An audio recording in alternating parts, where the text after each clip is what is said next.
اعوذ باللہ من الشیطان الرجیم بسم اللہ الرحمن الرحیم۔ میں انقلاب پسندوں کے ایک قبیل سے ہوں، میں انقلاب پسندوں کے ایک قبیل سے ہوں، جو حق پہ ڈٹ جائے اس لشکر قلیل سے ہوں۔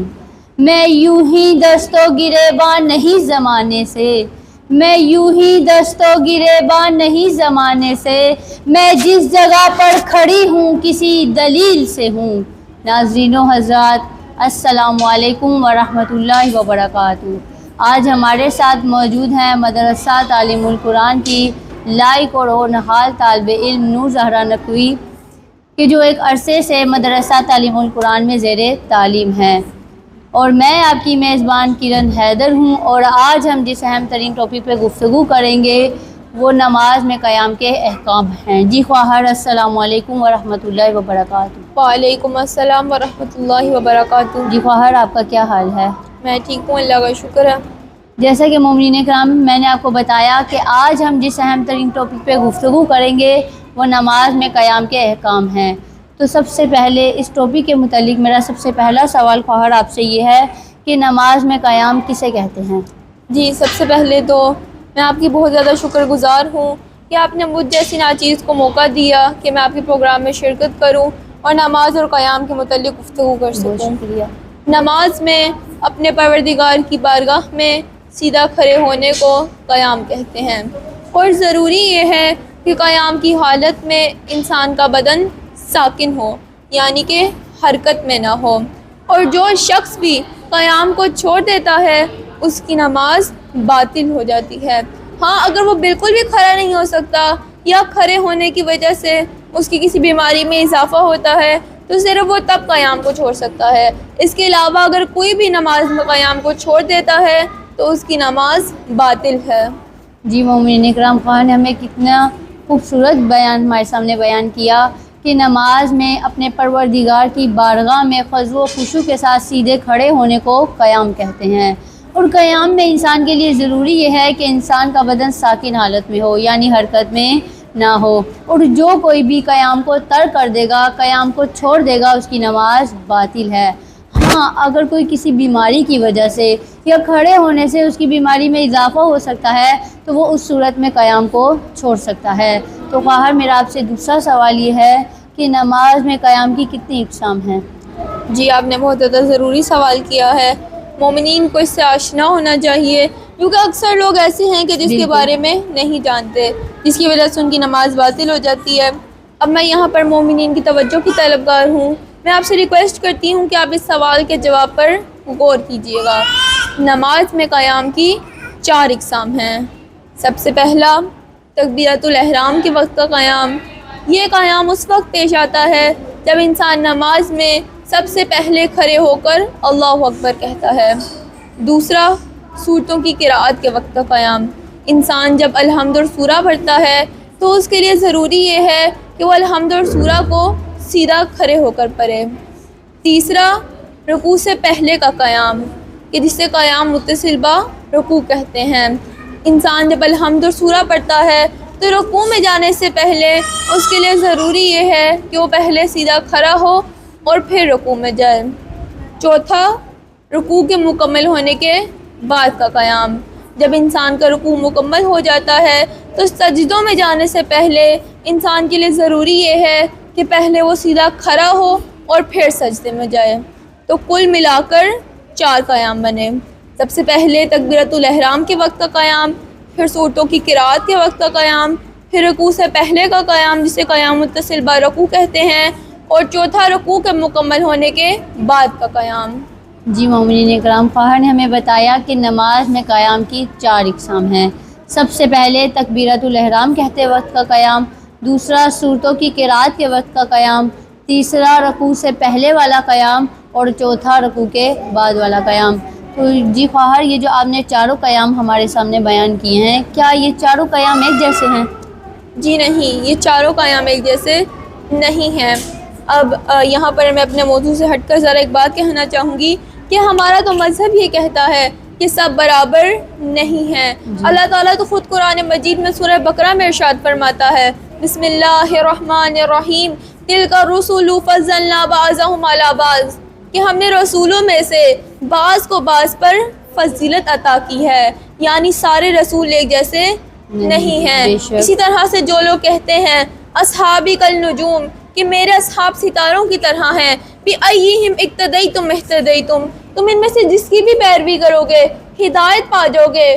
ہم اس حدیث کو نہیں مانتے، ہم اس حدیث کے قائل نہیں ہیں، بلکہ ہم تو اس حدیث کو مانتے ہیں کہ جب خندق کے میدان میں عمر بن عبدود کے مقابلے میں کوئی بھی نہ اٹھا، اس وقت مولا علی نے عمر بن عبدود کے 2 ٹکڑے کر دیے، تو رسول اللہ نے فرمایا ضربت علی فی یوم الخندق افضل من عبادت الثقلین، کہ علی کی ایک ضربت جن و انس کی عبادت سے افضل ہے۔ تو وہ لوگ تو کہتے ہیں کہ سارے اصحاب برابر ہیں، لیکن رسول اللہ یہ کہتے ہیں کہ علی کی ایک ضربت کا مقابلہ جن و انس نہیں کر سکتے، تو یعنی سارے اصحاب ایک جیسے نہیں ہیں۔ تو جس طرح سے سارے رسول ایک جیسے نہیں ہیں، سارے اصحاب ایک جیسے نہیں ہیں، بالکل اسی طرح سے نماز میں چاروں قیام بھی ایک جیسے نہیں ہیں، بلکہ ان میں سے 2 قیام ایسے ہیں کہ جو رکن ہیں، اور 2 قیام ایسے ہیں کہ جو غیر رکن ہیں۔ جی خواہر، بہت بہت شکریہ، آپ نے بہت ہی احسن طریقے سے ہمارے سامنے اس سوال کے جواب کو واضح کیا۔ اللہ تعالیٰ آپ کی توفیقات میں اضافہ فرمائے۔ جی مومنین اکرام، جیسا کہ خواہر نے ہمیں بتایا کہ ہمیں اپنا مذہب یاد رکھنا چاہیے۔ اللہ نے بعض انبیاء کو انبیاء پر فضیلت دی ہے، بعض رسولوں کو رسولوں پر فضیلت دی ہے، اسی طرح رسول اللہ نے بعض اصحاب کو اصحاب پر فضیلت دی ہے۔ اصحاب مکرم ہیں مگر اپنی جگہ پر، اصحاب مکرم ہیں مگر اپنی جگہ پر، غیر اپنی جگہ لخت جگر اپنی جگہ پر۔ پہلو میں جو بیٹھا ہو اسے دل نہیں کہتے، پہلو میں جو بیٹھا ہو اسے دل نہیں کہتے، راہرو کو کبھی راہبر منزل نہیں کہتے۔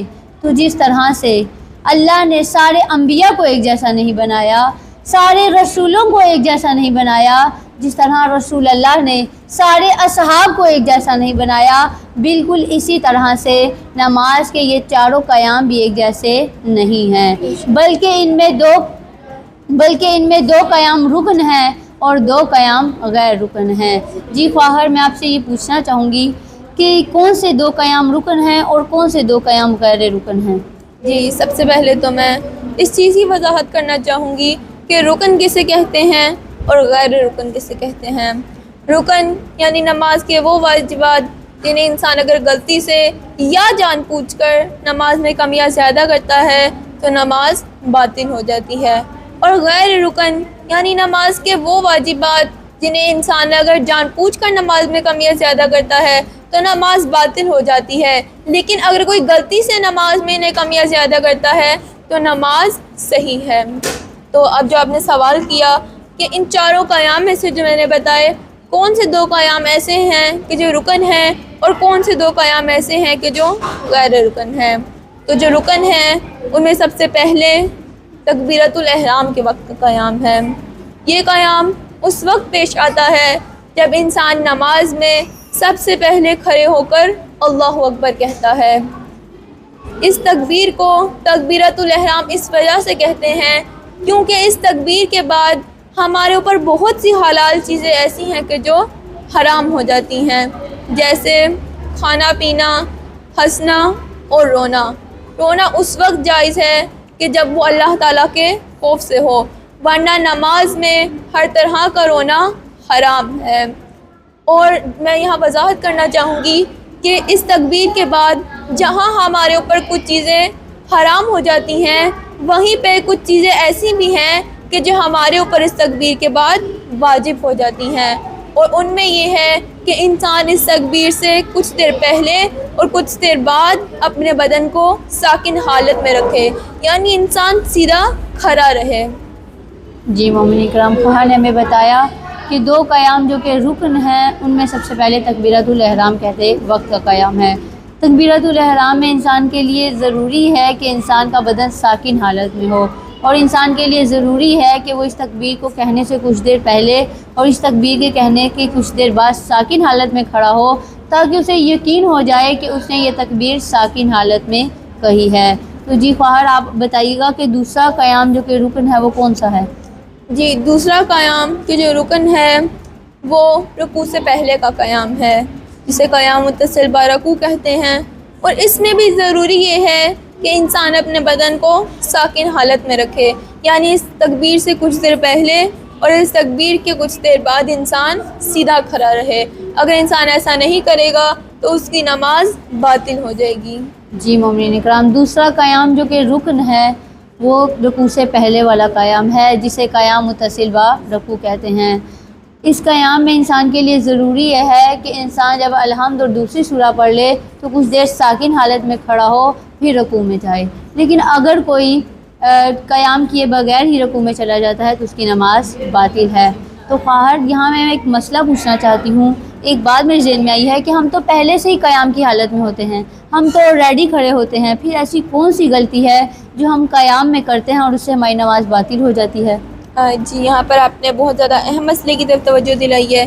میں اس کی وضاحت خود کرنا چاہوں گی کہ بعض اوقات نماز میں ہمارے سے ایک ایسی غلطی ہوتی ہے کہ جس کی وجہ سے ہمارا قیام غلط ہو جاتا ہے اور نماز باطل ہو جاتی ہے۔ یہ غلطی انسان سے دو موقعوں پر پیش آتی ہے۔ سب سے پہلے یہ غلطی اس وقت پیش آتی ہے کہ جب کبھی ہم الحمد اور سورہ پڑھنے کے بعد بیٹھ جائیں، یعنی ہم رکوع بھول جائیں، ابھی ہم سجدے میں نہیں گئے اور ہمیں یاد آتا ہے کہ ہم نے تو رکوع کیا نہیں، تو اب ہمارے لیے ضروری یہ ہے کہ پہلے ہم مکمل طور پر سیدھا کھڑے ہوں اور پھر رکوع میں جائیں۔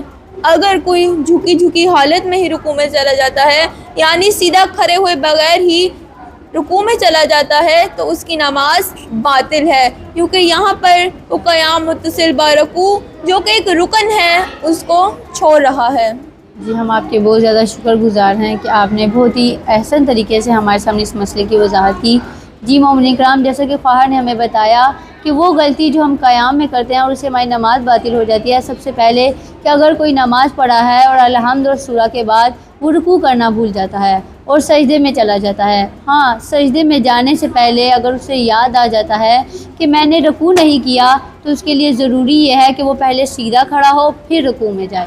لیکن اگر کوئی جھکی ہوئی حالت میں ہی رکوع میں چلا جاتا ہے تو اس کی نماز باطل ہے، کیونکہ وہ ایک رکن کو چھوڑ رہا ہے، وہ قیام کو چھوڑ رہا ہے جو کہ رکن ہے۔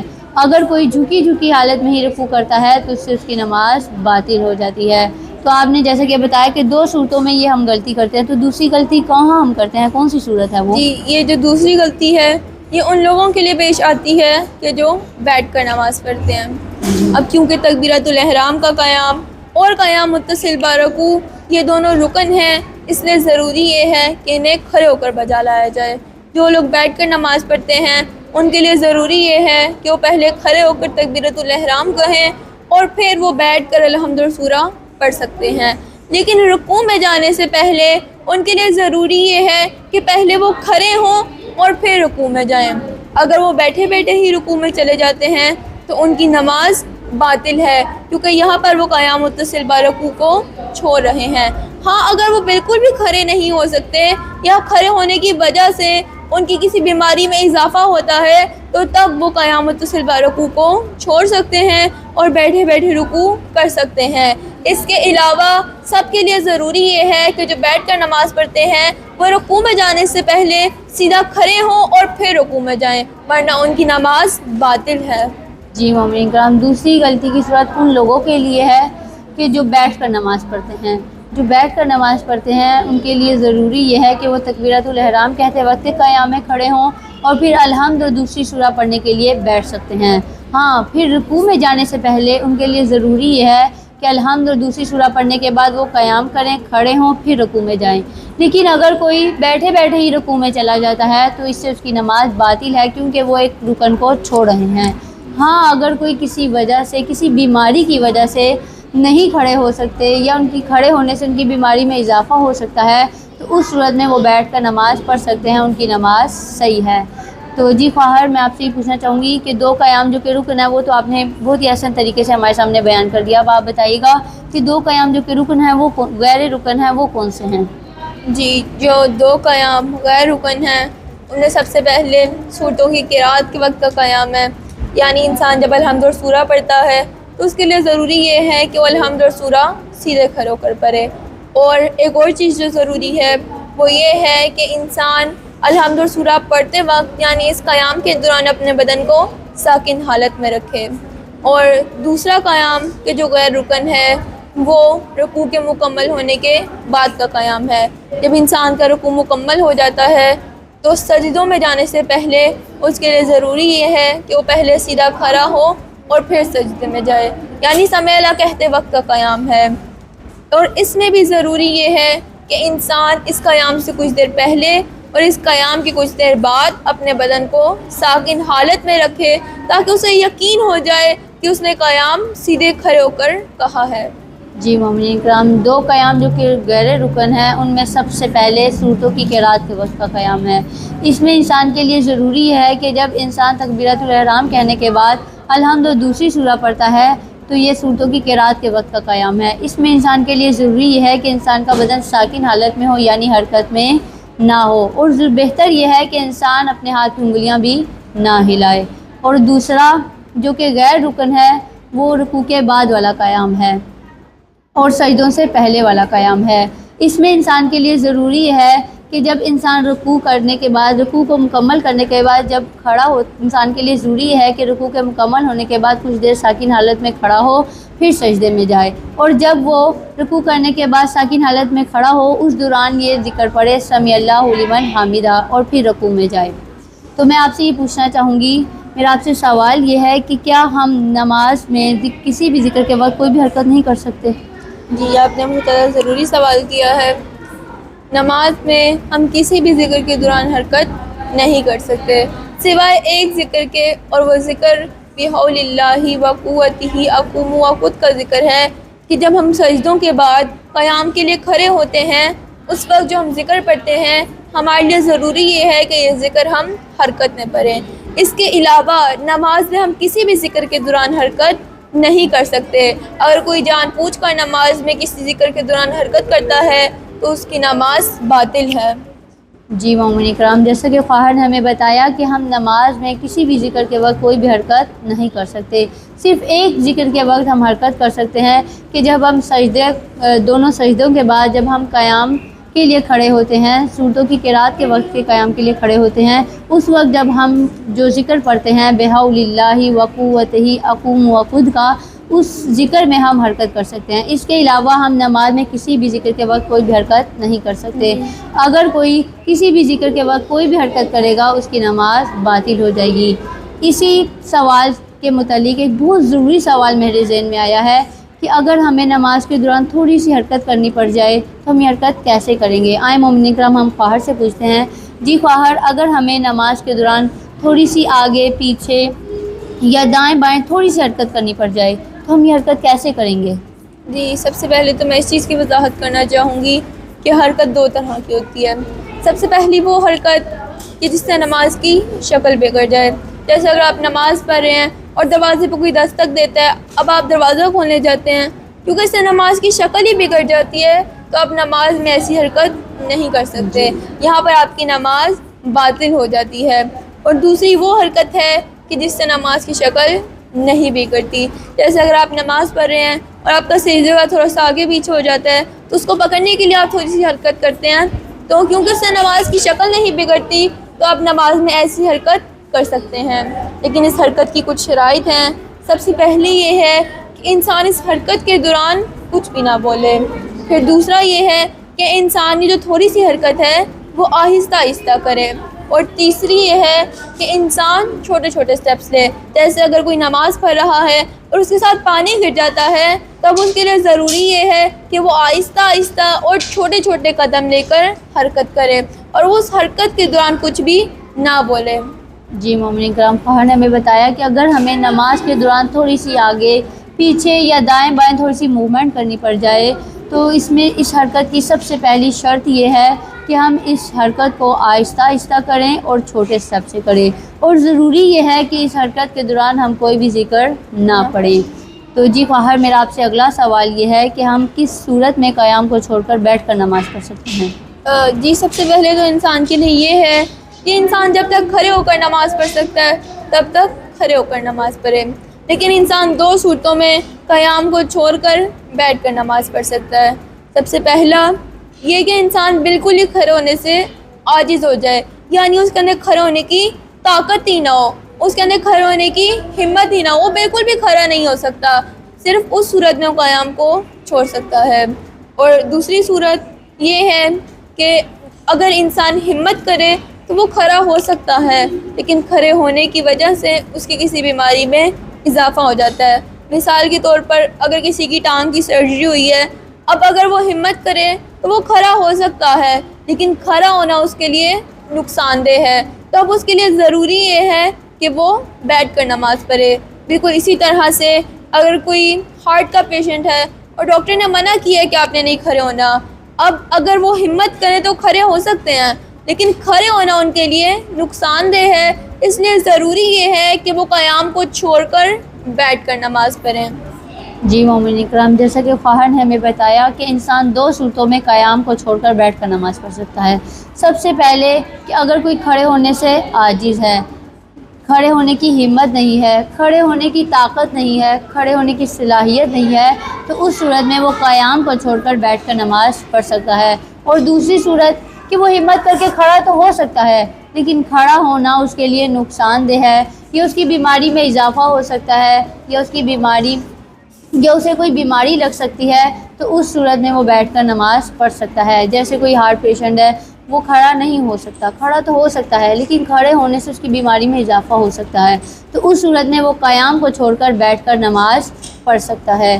تو ایک بہت ضروری سوال جو اکثر دیکھنے میں آیا ہے کہ اکثر خواتین، اکثر مومنین ایسے ہیں کہ جو خود وہ کر کے آتے ہیں، خود چل کے آتے ہیں، حتیٰ کہ اپنی نماز کی کرسی بھی خود لگاتے ہیں، تو پھر بھی وہ بیٹھ کر نماز پڑھتے ہیں، تو کیا یہ ان کی بیٹھ کر نماز پڑھنا صحیح ہے؟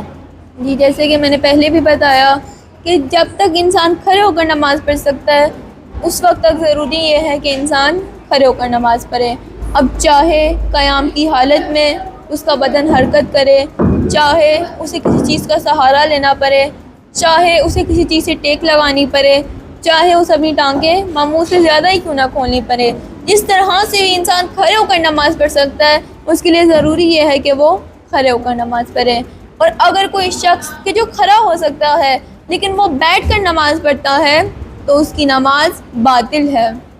جی مومنین کرام، جیسے کہ خواہر نے ہمیں بتایا کہ جو اکثر دیکھنے میں آیا ہے کہ بعض خواتین خود چل کر آتی ہیں، وہ کر کے آتے ہیں، بعض مومنین ایسے ہیں کہ جو خود وہ کر کے آتے ہیں، حتیٰ کہ اپنی نماز کی کرسی بھی خود لگاتے ہیں لیکن آ کر بیٹھ کر نماز پڑھتے ہیں۔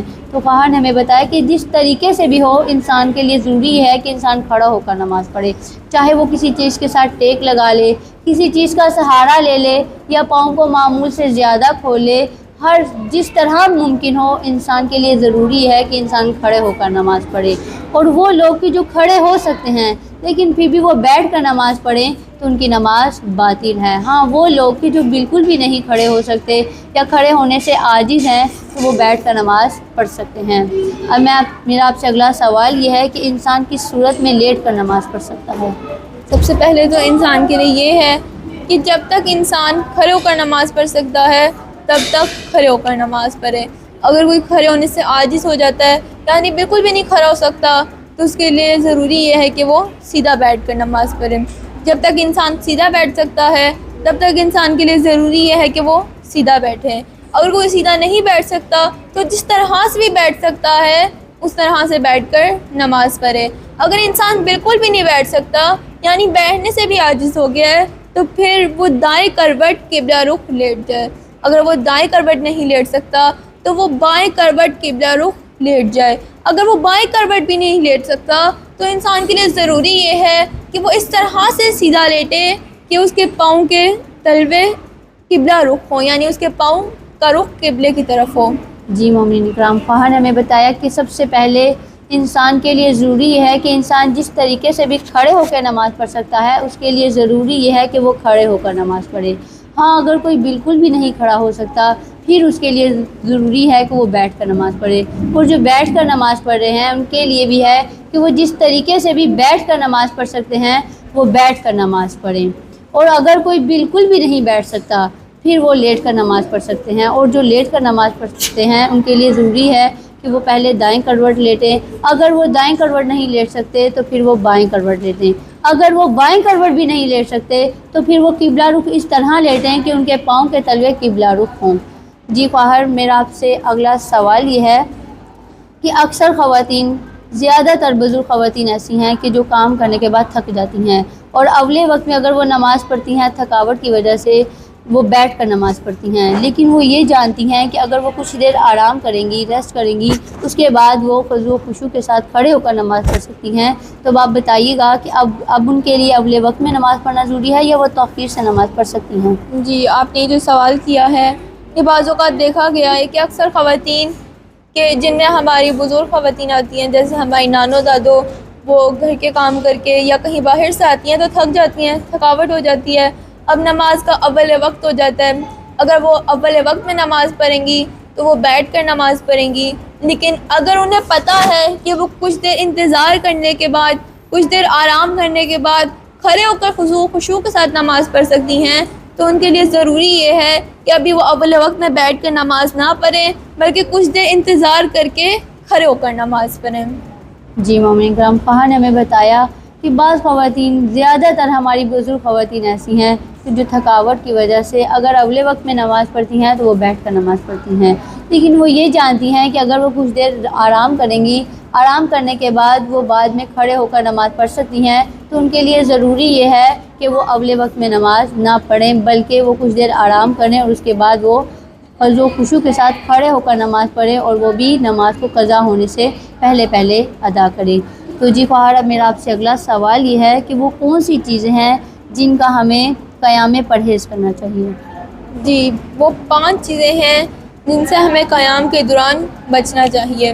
سب سے پہلے انسان اپنے بدن کو حرکت نہ دے، اس کے بعد دوسرا یہ ہے کہ انسان کسی چیز سے ٹیک نہ لگائے، تیسرا یہ ہے انسان اپنے بدن کو کسی ایک طرف نہ جھکائے، چوتھا یہ ہے انسان اپنے پاؤں کو زمین سے اوپر نہ کرے، اور پانچواں یہ ہے کہ انسان اپنے پاؤں کو معمول سے زیادہ نہ کھولے۔ جی مومنین کرام، جیسا کہ خواہر نے ہمیں بتایا کہ 5 چیزیں ہیں کہ جن سے ہمیں قیام کے دوران بچنا چاہیے۔ سب سے پہلے انسان اپنے بدن کو حرکت نہ دے، دوسرا وہ کسی چیز کے ساتھ ٹیک نہ لگائے، تیسرا وہ اپنے جسم کو کسی ایک طرف نہ جھکائے، اور چوتھا وہ اپنے پاؤں کو معمول سے زیادہ نہ کھولے، اور پانچواں کہ وہ اپنے پاؤں کو زمین سے بلند نہ کرے۔ تو جی خواہر، جس طرح سے آپ نے خضوع و خشوع کے ساتھ بہت ہی احسن طریقے سے ہمارے سامنے قیام کے واجبات کو بیان کیا، ہمیں آپ سے سوال یہ ہے کہ نماز کے مستحبات کیا کیا ہیں؟ جی، نماز قیام میں مستحبات یہ ہیں کہ سب سے پہلے انسان سیدھا کھڑا ہو، اس کے بعد یہ ہے کہ انسان اپنے کندھوں کو جھکائی رکھے، پھر تیسرا یہ ہے کہ انسان اپنے ہاتھوں کو زانوں پر رکھے، چوتھا یہ ہے کہ انسان اپنی انگلیوں کو ملائی رکھے، اور خواتین کے لیے ہے کہ وہ اپنے دونوں پاؤں کو بھی ملا کر رکھیں، اور مرد حضرات کے لیے ہے کہ وہ اپنے دونوں پاؤں کے درمیان ایک بالش کا فاصلہ رکھیں۔ بالش یعنی جسے ہم پنجابی میں گٹھ کہتے ہیں، یعنی انگوٹھی کی انگلی سے لے کر اس چھوٹی انگلی تک مردوں کے لیے کہ وہ اتنا فاصلہ رکھیں اپنے دونوں پاؤں کے دوران۔ اور ایک اور چیز جو مستحب ہے وہ یہ ہے کہ انسان اپنی نگاہوں کو سجدگاہ پر رکھے، اور تکبیرۃ الاحرام کے قیام سے پہلے یہ دعا پڑھنا مستحب ہے۔ بسم اللہ الرحمن الرحیم، یا محسن قد آتاک المسی وقد امرت المحسن ان یتجاوز عن المسی، انت المحسن وانا المسی وبحق محمد وآل محمد صلی علی محمد وآل محمد وتجاوز عن کبیہ ما تعلم منی۔ یا محسن قد آتاک المسی، اے احسان کرنے والے پروردگار، خطا کرنے والا بندہ تیرے دروازے پہ آیا ہے۔ وقد امرت المحسن ان یتجاوز عن المسی، اور تو نے احسان کرنے والوں کو حکم دیا ہے کہ وہ خطا کاروں کو معاف کر دے۔ انت المحسن وانا المسی، اب تو احسان کرنے والا پروردگار ہے اور میں خطا کرنے والا بندہ۔ وبحق محمد وآل محمد، محمد و آل محمد کے صدقے، صلی علی محمد وآل محمد، درود ہو محمد و آل محمد پر، وتجاوز عن کبیہ ما تعلم منی، کہ میرے جو گناہ ایسے ہیں کہ جن سے تو واقف ہے میرے جو عیب سے تو واقف ہے تو ان سب کو معاف فرما آمین۔ اور میری نماز کو اپنی بارگاہ میں قبول و منظور فرما۔